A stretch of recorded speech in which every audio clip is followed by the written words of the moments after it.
रोज ऐसा रोज आप तो जरा जल्दी क्लियर होगा तो आधे आधे घंटे के बाद जाम रहता है, एक आवर के बाद जाम रहता है, बहुत तकलीफ है। क्या भी नहीं सहूलत करना बोलते हैं, ऐसा बोलते हैं, अच्छा अगर बोलते हैं उसके बाद चले गए बाद फिर ये काम हो रहा सो मामूली ऐसा अच्छे ಜಾರ್ಜ್ ಆಫೀಸ್ ಈ ಕೆರೆ ಬಂದ್ರೆ ಈ ರೋಡ್ ಅಲ್ಲಿ ಬಂದ್ರೆ ಟೆನ್ಷನ್. ಯಾಕಂದ್ರೆ ಈ ರೋಡ್ ಪೂರ್ತಿ ದಿವಸ ರೆಡಿ ಮಾಡ್ತೀನಿ ಅಂತ ರೆಡಿನೂ ಮಾಡಲ್ಲ, ಏನಿಲ್ಲ. ನಮ್ಮ ಅರ್ಜೆಂಟ್ಗೆ ಆಫೀಸ್ಗೆ ಹೋಗಕ್ ಆಗಲ್ಲ, ಈ ಕಡೆ ಓಡಾಡಕ್ಕೆ ಆಗಲ್ಲ. वो कई दफा बोल चुके हैं, धरना भी कर चुके हैं, कई पब्लिक भी बहुत से प्रॉब्लम है, कुछ भी उसको असर नहीं हो रहा केजे जार्ज को एमएलए को। ये एमएलए रहने की वजह से क्या पब्लिक की सहूलत करके नहीं दिया तो फायदा क्या है एमएलए? ऐसे एमएलए की जरूरत ही नहीं है केजे जार्ज की। डीजेएलडी केजेएलडी के मसले में 140 पर 9 आदमियों को अरेस्ट करके गए, छोटे से एक वार्ड में सर्वदा नगर के अंदर 23 वार्ड के अंदर। कभी एक घर के लिए भी जाकर कहीं पूछा नहीं क्या हुआ कैसा हुआ, किसी की खैरियत नहीं जान चुका है वो। और रहकर भी वोट लेकर मुसलमानों के लिए, जो गरीबों के लिए वोट लेकर कुछ आवाम के लिए कुछ अच्छा नहीं कर रहा है। ಡೆವಲಪ್ಮೆಂಟ್ ಜೀರೋ ನಲ್ಲಿದ್ದಾರೆ ಅವರು।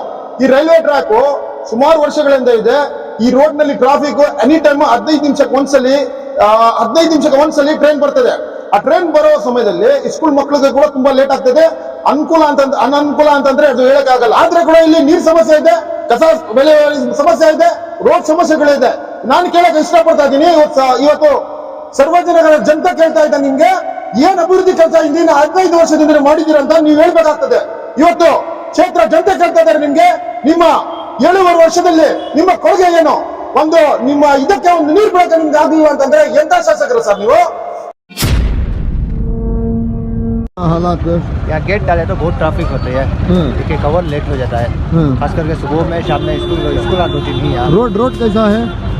रोड बहुत नहीं है, वो देखो तुम्हें थोड़ा आधा घंटा खड़े तो मालूम हो जाएगा। ಇಲ್ಲ ಬ್ಯಾಕ್ ಪೇನ್ ಬರುತ್ತೆ ಇದ್ನಲ್ಲಿ ಹೋಗಲ್ಲ ಯಾವುದು ಏನಕ್ಕೆ ಸರ್ ಹಿಂಗ್ ಮಾಡ್ತಾರೆ ಅದು? ಏನ್ ಗೊತ್ತಿಲ್ಲ ಸರ್, ಅವ್ರಿಗೆ ಕೇಳ್ಬೇಕು। अभी से रोज ऐसा रोज आप तो जरा जल्दी क्लियर होगा तो आधे आधे घंटे के वास्ते जाम रहता है, एक आवर के वास्ते जाम रहता है, बहुत तकलीफ है। क्या बोलना चाहती हैं? क्या भी नहीं सहूलत करना। तो लीडर आती फिर वोट मांगने के बाद हाँ। क्या बोलते हैं उनको? तब क्या बोलते हैं, ऐसा बोलते हैं, अच्छा अगर बोलते हैं उसके बाद चले गए बाद फिर ये काम हो रहा सो मामूली ऐसा अच्छे। उसके बाद पहचानने वाला नहीं है, इलेक्शन होगा बाद देखो नहीं पहचानने वाला नहीं है, क्या कर सकते हैं। यहाँ के एमएलए ಜಾರ್ಜ್ ಸಾಬ್ ರೆಡಿ ಮಾಡಿದ್ರೆ ಒಳ್ಳೇದಾಗುತ್ತೆ ಎಲ್ಲಾರ್ಗು। ಏನ್ ಕಷ್ಟ ಆಗ್ತಾ ಇದೆ ಸರ್ ನಿಮ್ಗೆ? ಅದೇ ಗಾಡಿಗಳು ನೋಡ್ತಾರಲ್ಲ ಇವಾಗಲೇ ಕಲ್ಲು ದುಂಡೆಗಳು ಹೆಂಗೆ ಅಂದ್ಬಿಟ್ಟು, ಅದರಿಂದ ಸ್ವಲ್ಪ ಈ ರೋಡ್ನ ಸ್ವಲ್ಪ ರೆಡಿ ಮಾಡಿಕೊಟ್ರೆ ಪ್ರತಿಯೊಬ್ಬರು ಒಳ್ಳೇದಾಗುತ್ತೆ, ಅದನ್ನ ಹೇಳಕ್ ಬಯಸ್ತೀನಿ। रेट का पट्टा बढ़ेगा तो क्या भी रेडी नहीं करते है नो, रेडी करने के टाइम पूरा एक महीना भी आता नहीं, पूरा खराब हो जाता है। इससे पहले एक्सीडेंट आ गया तो रोको नहीं। हाँ हो कहीं जान में फुल ट्रैफिक आधा एक कवर होता है जाने ये बोलो। ಅಟ್ಯಾಚ್ ಆಗ್ತಾ ಇದೆ, ನಮ್ಗೆ ಪ್ರಾಬ್ಲಮ್ ತುಂಬಾ ಇದೆ, ಯಾಕಂದ್ರೆ ಟ್ರಾಫಿಕ್ ಆಗ್ತಿದೆ, ಪ್ಲಸ್ ಗಾಡಿ ತುಂಬಾ ನಮ್ಗೆ ರಿಪೇರ್ ಆಗ್ತಾ ಇದೆ, ನಮ್ದು ಬಾಡಿ ಪೇನ್ ಯಾಕಂದ್ರೆ ಹೋಗ್ತಾ ಇದೆಯಲ್ಲ ಕಾಲು, ಯಾಕಂದ್ರೆ ಇಲ್ಲಿ ಜಾಗನೂ ಒಂದೊಂದು ಕಲ್ಲು ಹೆಂಗಿದೆ, ಇವಾಗ ಮುಟ್ಟುವಾಗ ಏಟ್ ಬೀಳುತ್ತೆ। तकलीफ तो पहले से ज्यादा थे, ये अब तक करे नहीं, अब तक कौन भी काम कर को नहीं है ये पहले से। क्या है कि जिम्मेदार कौन भी चली है नहीं कर रही है? जिम्मेदार कौन भी क्या भी कर रही नहीं है, क्या की भी एक ट्रेन गई कर को बोले कर तो ये कवर 2 ओवर होता है यहाँ से पास होने का, कौन भी क्या भी कर रही नहीं है। क्या बोलना चाहते हैं जिम्मेदारों को जिम्मेदारी नहीं है, जिम्मेदारों को जिम्मेदारी नहीं है। इलेक्शन के टाइम हम 25 साल से देख रहा हूँ ऐसा से। ಈ ಕೆರೆ ಬಂದ್ರೆ ಈ ರೋಡ್ ಅಲ್ಲಿ ಬಂದ್ರೆ ಟೆನ್ಷನ್. ಯಾಕಂದ್ರೆ ಈ ರೋಡ್ ಪೂರ್ತಿ ದಿವಸ ರೆಡಿ ಮಾಡ್ತೀನಿ ಅಂತ ರೆಡಿನೂ ಮಾಡಲ್ಲ, ಏನಿಲ್ಲ. ನಮ್ಮ ಅರ್ಜೆಂಟ್ಗೆ ಆಫೀಸ್ಗೆ ಹೋಗಕ್ ಆಗಲ್ಲ, ಈ ಕಡೆ ಓಡಾಡಕ್ಕೆ ಆಗಲ್ಲ, ಬೈಕಲ್ಲಿ ಹೋಗಿದ್ರೆ ಸ್ಕಿಡ್ ಆಗುತ್ತೆ, ಇದೆಲ್ಲ ಎಷ್ಟು ಪ್ರಾಬ್ಲಮ್ ಇದೆ, ಬಟ್ ಯಾರು ಕೇಳಲ್ಲ। कई दफा बोल चुका हूँ, कई दफा बोल चुके हैं, धरना भी कर चुके हैं, कई पब्लिक भी बहुत से प्रॉब्लम है, कुछ भी उसको असर नहीं हो रहा केजे जार्ज को एमएलए को। ये एमएलए रहने की वजह से क्या पब्लिक की सहूलत करके नहीं दिया तो फायदा क्या है एमएलए? ऐसे एमएलए की जरूरत ही नहीं है केजे जार्ज की। और कांग्रेस पार्टी बूढ़ी ज़ईफ और ये कुछ भी लाख नहीं सी होगी कांग्रेस पार्टी ने। कॉन्स्टिट्यूंसी के अंदर केजे जार्ज ने आकर 15 साल हो गए, एक के लिए भी कोई हमदर्दी का काम नहीं किया है, कोई अवाम के लिए कुछ अच्छा नहीं किया है। वहां पर कुछ डेवलपमेंट नहीं करके 5 रेलवे गेट है, हर दिन हजारों आदमी के प्रॉब्लम है आने जाने के रास्ते के लिए। कई बार बोल चुका हूं मैं, कई बार मीडिया में दिखाया गया है, कभी भी इसको कुछ असर नहीं होने वाला है। और ये DGLD KGLD के मसले में 140 पर 9 आदमियों को अरेस्ट करके गए, एक छोटे से एक वार्ड में, सर्वदा नगर के अंदर 23 वार्ड के अंदर। कभी एक घर के लिए भी जाकर कहीं पूछा नहीं क्या हुआ कैसा हुआ, किसी की खैरियत नहीं जान चुका है वो।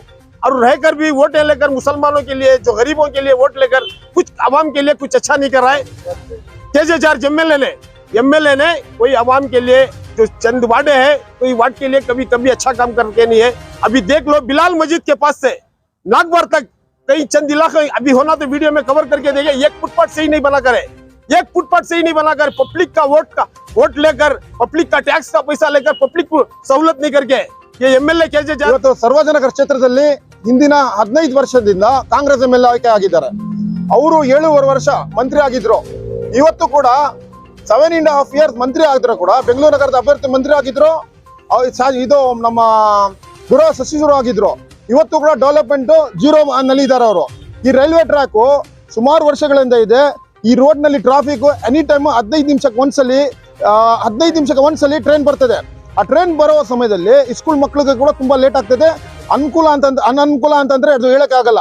ಪ್ಲಸ್ ನಾವು ನೋಡ್ತಾ ಇದೀವಿ ಈ ರೋಡ್ ಏನಿದೆ ಇವತ್ತು ನೋಡಿ, ಆ ಟ್ರ್ಯಾಕ್ ಏನ್ ಬರ್ತಾ ಇದೆ ಇವತ್ತು, ಆ ಟ್ರ್ಯಾಕ್ ಏನ್ ಬರ್ತಾ ಇದೆ ಎಷ್ಟು ಕಷ್ಟ ಆಗ್ತದೆ ನೋಡಿ. ಎಸ್ಪೆಷಲಿ ಟ್ರಾಫಿಕ್ ಜಾಮ್ ಆದಾಗ ಆ ತರ ಬರೋ ಟೈಮ್ ನಲ್ಲಿ ಸಾರ್ವಜನಿಕರಿಗೆ ತುಂಬಾ ಕಷ್ಟ ಆಗ್ತದೆ. ಅದು ಮಾಡೋ ಕೆಲಸ ಒಂದು 3 ಇಂದ 4 ಗಂಟೆ ಕೆಲಸ ಅದು.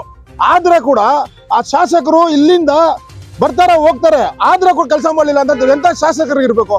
ಕೇವಲ ಈ ಕ್ಷೇತ್ರ 3-4 ಕಿಲೋಮೀಟರ್ ದೂರದಲ್ಲಿ ಇದ್ದಂತ ಕ್ಷೇತ್ರ ಇದು. ವಿಧಾನಸೌಧದಿಂದ 3.5-4 ಕಿಲೋಮೀಟರ್ ದೂರ ಇದೆ. ಆದ್ರೆ ಕೂಡ ಇಲ್ಲಿ ನೀರ್ ಸಮಸ್ಯೆ ಇದೆ, ಕಸ ವಿಲೇವಾರಿ ಸಮಸ್ಯೆ ಇದೆ, ರೋಡ್ ಸಮಸ್ಯೆಗಳಿದೆ. ನಾನು ಕೇಳಕ್ಕೆ ಇಷ್ಟಪಡ್ತಾ ಇದ್ದೀನಿ. ಇವತ್ತು ಸರ್ವಜನಗಳ ಜನತೆ ಕೇಳ್ತಾ ಇದ್ದ, ನಿಮ್ಗೆ ಏನ್ ಅಭಿವೃದ್ಧಿ ಕೆಲಸ ಹಿಂದಿನ 15 ವರ್ಷದಿಂದ ಮಾಡಿದಿರಂತ ನೀವು ಹೇಳ್ಬೇಕಾಗ್ತದೆ. ಇವತ್ತು ಕ್ಷೇತ್ರ ಜನತೆ ಕೇಳ್ತಾ ಇದ್ದಾರೆ, ನಿಮ್ಗೆ ನಿಮ್ಮ 7.5 ವರ್ಷದಲ್ಲಿ ನಿಮ್ಮ ಕೊಡುಗೆ ಏನು? ನಿಮ್ಮ ಇದಕ್ಕೆ ಒಂದು ನೀರು ಬಿಡಕ್ಕೆ ನಿಮ್ಗೆ ಆಗ್ಲಿಲ್ಲ ಅಂತಂದ್ರೆ ಎಂತ ಶಾಸಕರು ಸರ್ ನೀವು? ಇವತ್ತು ನಿಮ್ಗೆ ನೇರವಾಗಿ ಖಂಡಿತವಾಗಿ ನಾವು ಖಂಡಿಸ್ತೀವಿ, ಧಿಕ್ಕಾರ ಅಂತ ಹಾಕ್ತೀವಿ. ಯಾಕಂತಂದ್ರೆ ಓಡಾಡಕ್ಕೆ ರಸ್ತೆ ಇಲ್ಲ, ಕುಡಿಯಕ್ಕೆ ನೀರಿಲ್ಲ, ಕಸ ಮಾತ್ರ ಎತ್ತಕ್ಕೆ ಯಾರು ಇಲ್ಲ. ಮತ್ತೆ ಹಿಂಗೆ ಯಾರು ಕೇಳ್ಬೇಕು ನಿಮ್ಗೆ? ಎಷ್ಟು ದಿವಸ ಅಂತ ನಿಮ್ಗೆ ನಂಬ್ಕೊಂಡಿರ್ಬೇಕು? ನೀವು ಇಡೀ ಕ್ಷೇತ್ರಕ್ಕೆ MLA ಆಗಿರೋದು, ನೀವು ಬರ್ತೀರಾ ಹೋಗ್ಬಿಡ್ತೀರಾ. ಆದ್ರೆ ನಮ್ಮ ಪ್ರಶ್ನೆ ನೀವು ಯಾವತ್ತೂ ಕೇಳಿದ್ದೀರಾ? ಇವತ್ತು ನಾವು ಎಂತ ಕಷ್ಟದಲ್ಲಿ ಇದ್ದೀವಿ, ಆದ್ರೆ ಕೂಡ ನೀವು ಯಾವತ್ತೂ ಕೂಡ ನೀವು ಇವತ್ತುವರೆಗೂ ಏನಪ್ಪ ಸಮಸ್ಯೆ ಅಂತ ಬಂದಿಲ್ಲ. ಈ ರೋಡ್ ಏನು ಇವತ್ತು ರೈಲ್ವೆ ಟ್ರ್ಯಾಕ್ ಅಂತ ಹೇಳ್ತಾ ಇದೀರಲ್ಲ, ನೀರ್ ಬಂದಾಗ 4 ಕಡೆ ನೀರ್ ಬರ್ತದೆ ಅಲ್ಲಿ. ಅಲ್ಲಿಂದ ಸುಮಾರು ಒಂದ್ ದಿವಸಕ್ಕೆ 8 ಇಂದ 10 ಸಾವಿರ ಜನ ಎಂಟ್ರೆನ್ಸ್ ಅದು ವಿನೋಬ ನಗರ್ಗೆ. ಆ ವಿನೋಬ ನಗರ ಇಲ್ಲಿಂದ ಒಂದ್ ಎಂಟ್ರೆನ್ಸ್ ಇದೆ, ಆ ಕಡೆಯಿಂದ ಒಂದ್ ಎಂಟ್ರೆನ್ಸ್ ಇದೆ. ನೀವ್ ಹೇಳ್ತೀರಾ ರೈಲ್ವೆ ಜಾಗ ಅಂತ, ಅದೇ ಯಲಹಂಕ ಕ್ಷೇತ್ರದಲ್ಲಿ ಹೋಗ್ಬಿಟ್ಟು ನೋಡಿ, ಸೇಮ್ ಪ್ಲೇಸ್ ಹಿಂಗೆ ಇದೆ. ಎಚ್ಚನಹಳ್ಳಿ ಅಂತ ಬರ್ತದೆ, ಆ ಏರಿಯಾದಲ್ಲಿ ರೋಡ್ ಹಾಕ್ತಾರೆ, ಅವರು ತಾರ್ ಹಾಕ್ತಾರೆ. ನಿಮ್ಗೆ ಏನಕ್ಕೆ ಮಾಡಕ್ ಆಗಲ್ಲ ಸರ್?